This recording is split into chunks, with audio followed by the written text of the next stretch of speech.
Voilà, nous continuons d'en rire. Marc? Oui, c'est vrai. Hein. Il faut faire que tous les Béninois également cultivent la ponctualité dans tout ce qu'on fait, pas seulement au boulot, même quand vous avez des rendez-vous avec vos proches, avec des responsables, avec d'autres partenaires. Il faut que vous appreniez à être à l'heure. Parce que c'est une habitude qu'on doit cultiver en tant que personne. Et ça nous aide hein, sur tous les plans. Parfois, imaginez votre volet, l'enregistrement de votre volet à 20h, vous vous pointez à 21h ou 22h. Pourquoi vous laissez des enfants? Nous allons parler du thème du jour. Démission de Tidjane Thiam à la tête du PDCI RDA. Quel impact sur l'arène politique ivoirienne? C'était hier. Roland Tonaïkes. Je voudrais d'abord reprendre les mots utilisés par Tidjane Thiam quand il démissionnait. Il a évoqué la question du harcèlement judiciaire inqualifiable. Il a dit ces avancées annonciatrices de notre prochain retour au pouvoir d'État ont déclenché des attaques répétées et injustifiées avec la justice pour principal instrument. Malheureusement, hein, face au harcèlement judiciaire inqualifiable dont le parti et moi-même sommes l'objet, face au déni de ma nationalité ivoirienne par les autorités, au mépris de l'histoire et des traditions de notre pays, je souhaite préserver le parti d'une prise en otage planifiée. Ceux qui ont conçu, organisé et financé ces opérations de harcèlement connaissent mal notre parti. Et il conclut en disant, bon, cette décision ne change rien à l'engagement que j'ai pris de conduire personnellement notre parti à la victoire en octobre 2025 et je le ferai.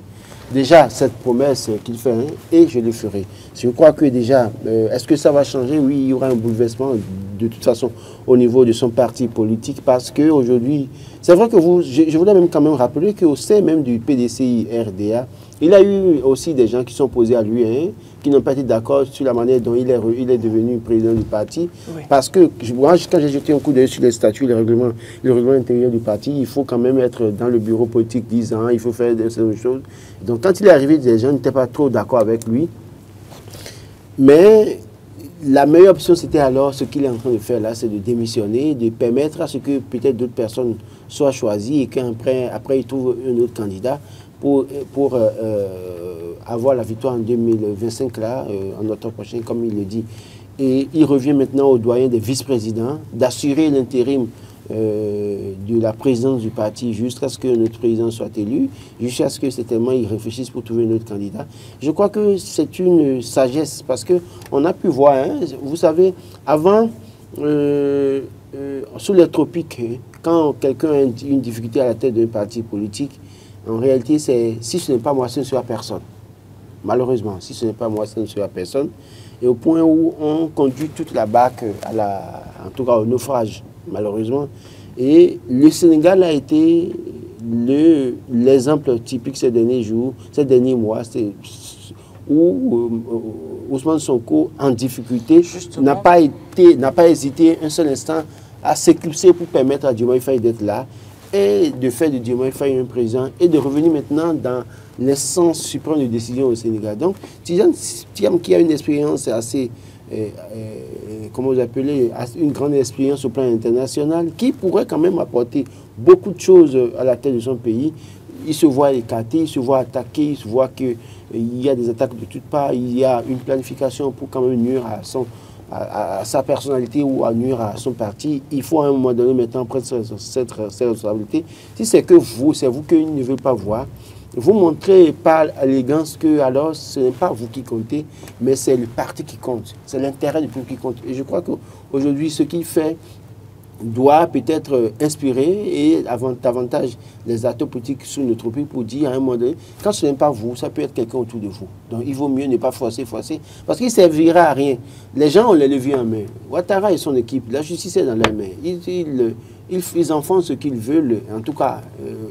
Ils peuvent décider du jour au lendemain de faire ce qu'ils veulent de toi, dans cette mesure.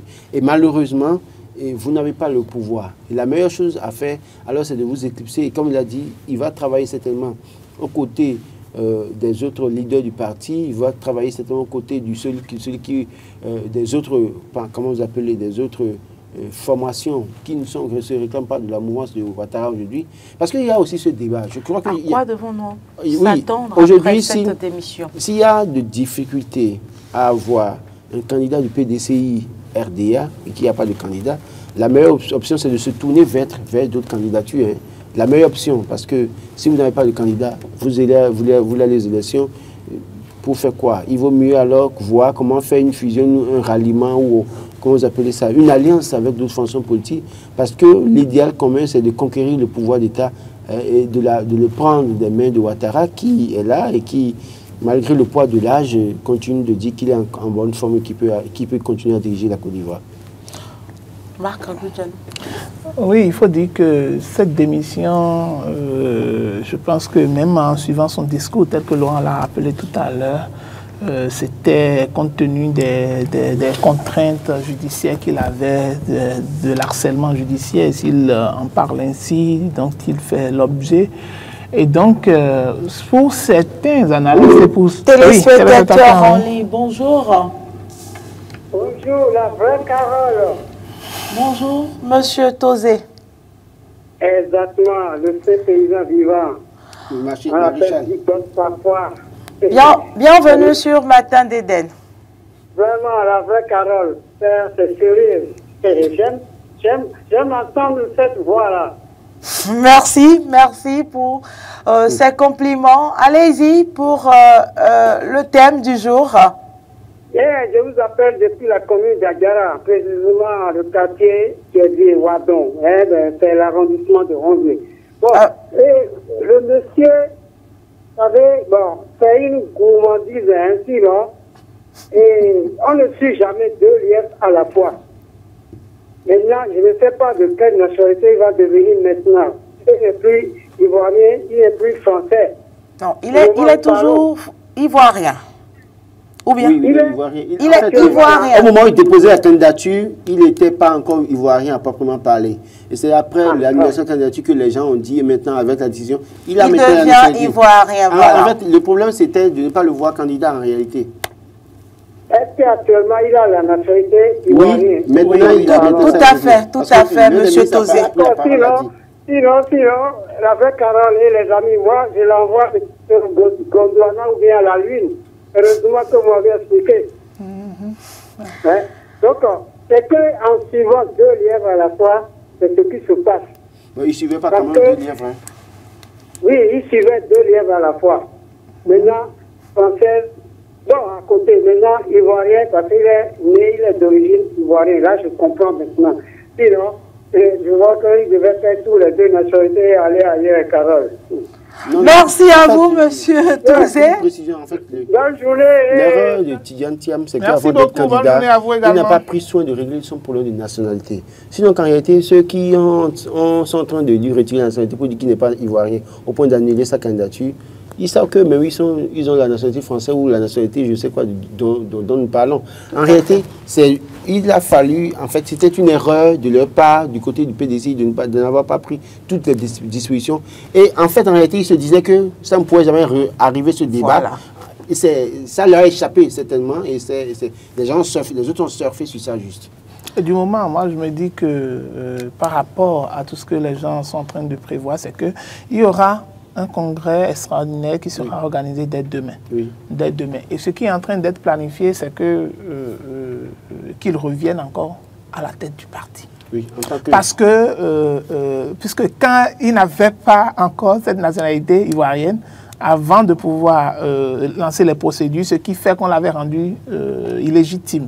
Et donc aujourd'hui maintenant, lorsqu'il démissionne par exemple, compte tenu des contraintes judiciaires, il veut organiser un congrès maintenant pour le mettre à la tête et pour pouvoir également peut-être amoindrir également les difficultés au niveau de la justice, parce que selon un juriste, il paraît que lorsqu'il renonce à son mandat, le juge n'a plus de raison de le déclarer illégal. D'accord, parce que dans un premier temps, en démissionnant, c'est qu'il renonce à son mandat. D'accord. Et donc, du coup, ce pourquoi on avait décidé quand même de le rendre illégal, c'est-à-dire illégitime, n'a plus sa raison d'être. Et donc, c'est comme si on veut aller maintenant vers un nouveau recommencement.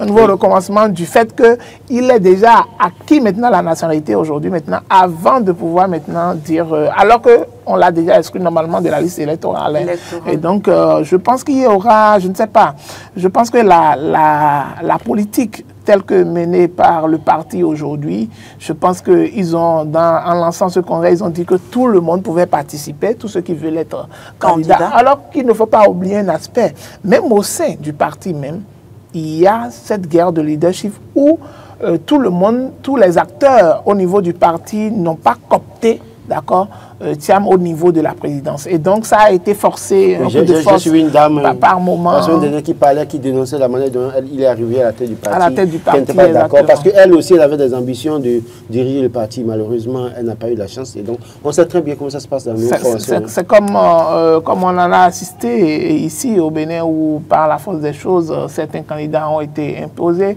Mais finalement, on a compris comment ça s'est passé.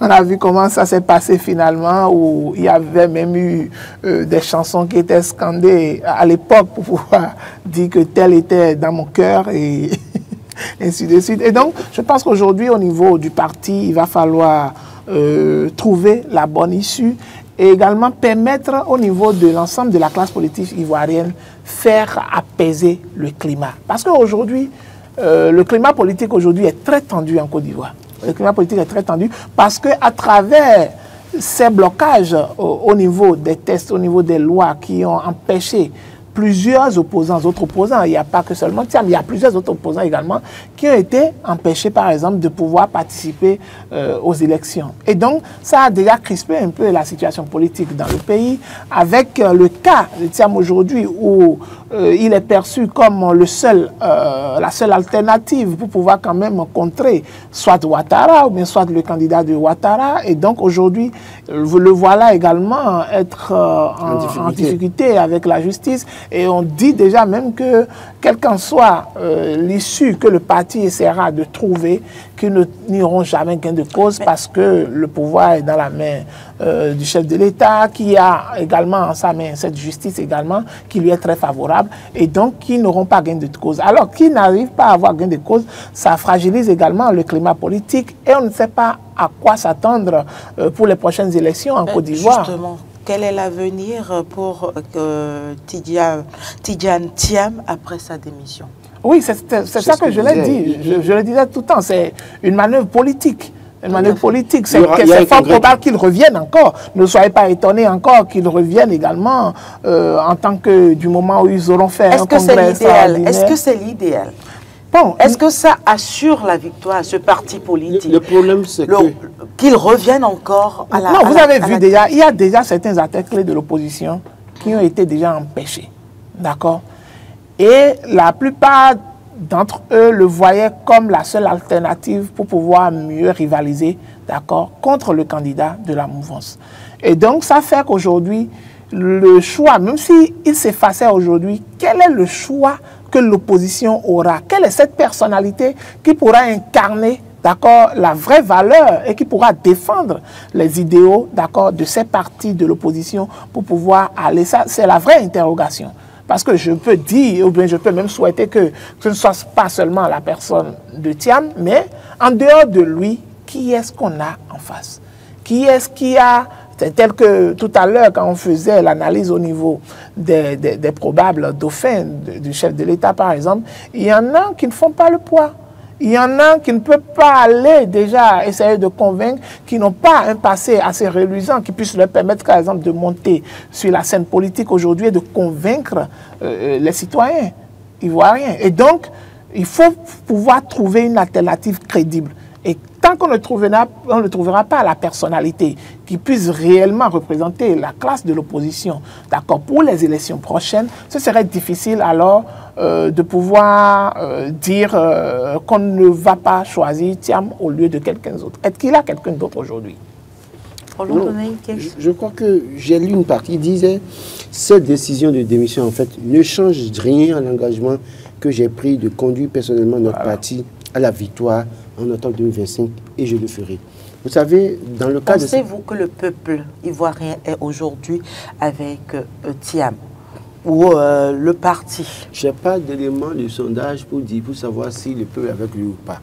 Ce que je sais, c'est qu'il appartient à un parti politique et de plus en plus, il y a des voix qui s'élèvent en Côte d'Ivoire et qui estiment qu'il faut maintenant le changement. Sauf que celui qui est au pouvoir aura toujours des militants, des sympathisants qui vont le soutenir. Il revient à chaque parti, voir dans quelle mesure cette formation politique se donne les moyens d'aller à la victoire. Maintenant, écoutez, quand il démissionne, Marc l'a rappelé, il y a un congrès qui est en vue. Il peut redevenir président du PDC-RDA en tant qu'Ivoirien maintenant, parce que l'un des ministres quand même a pris la parole, a dit que oui, une fois que là maintenant il a recouvré sa nationalité ivoirienne. Et donc on peut à tout moment le revoir président du PDC-RDA, sauf que dès lors qu'il a été radié de la liste électorale, est-ce qu'ils vont le réintégrer? Est-ce que, avec cette nouvelle donnée, est-ce qu'il sera réintégré? S'il est réintégré, il a la possibilité d'être toujours candidat. Mais s'il n'est pas réintégré, et c'est en cela que je disais qu'à un moment donné, s'il n'est pas réintégré, il doit pouvoir se mettre au-dessus de la mêlée et voir maintenant dans quel cas ils vont réfléchir à trouver la solution en proposant un autre candidat qui pourrait affronter soit Ouattara ou le candidat de Ouattara.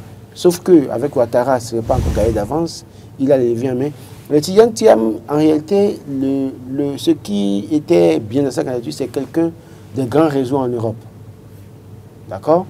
Comme un certain Ouattara qui a été au FMI, qui est connu au plan mondial, au plan international, avec ses compétences. Tidjane Thiam, c'est quelqu'un aussi qui a fait ses preuves.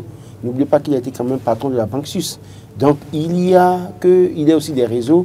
Et donc, à un moment donné, les téléspectateurs en ligne, bonjour. Oui, bonjour le plateau. Bonjour Carole. Bonjour Marc, Roland. Bonjour monsieur. Bonjour monsieur. Roland et Marc, oui. Oui. Présentez-vous. À qui avons-nous l'honneur, s'il vous plaît? Je crois. C'est monsieur Soulé Zachary. Zachary, oui. Monsieur Soulé, vous nous appelez Oui. d'où? Toujours de Paris. Toujours de Paris? De Paris, toujours, oui. Voilà. Oui, oui. Allez-y pour votre lecture. Bon, ma lecture, c'est que je trouve que M. Thiam a fait une erreur parce que, sachant que tu n'as pas la nationalité et tu fais une demande de candidature, tu poses ta candidature, ça pose un problème. Oui. Et même si aujourd'hui, il dit qu'il a la nationalité et qu'il peut être encore président de son parti, et après il faut voir qu'est-ce qu'il y a dans la loi ivoirienne. Le temps qu'il lui reste à être président et à poser encore une nouvelle fois sa candidature, il faut voir tout ça. Oui.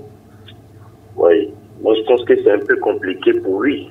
Oui, le mieux à faire, c'est de trouver quelqu'un dans son parti pour présenter sa candidature. C'est ça. Oui. C'était ma question. Surtout qu'il est candidat, il a été radié, ça va être difficile de le réintégrer dans la liste électorale. Voilà. Et au-delà de ça, nous savons tout ce qui s'est passé au Sénégal.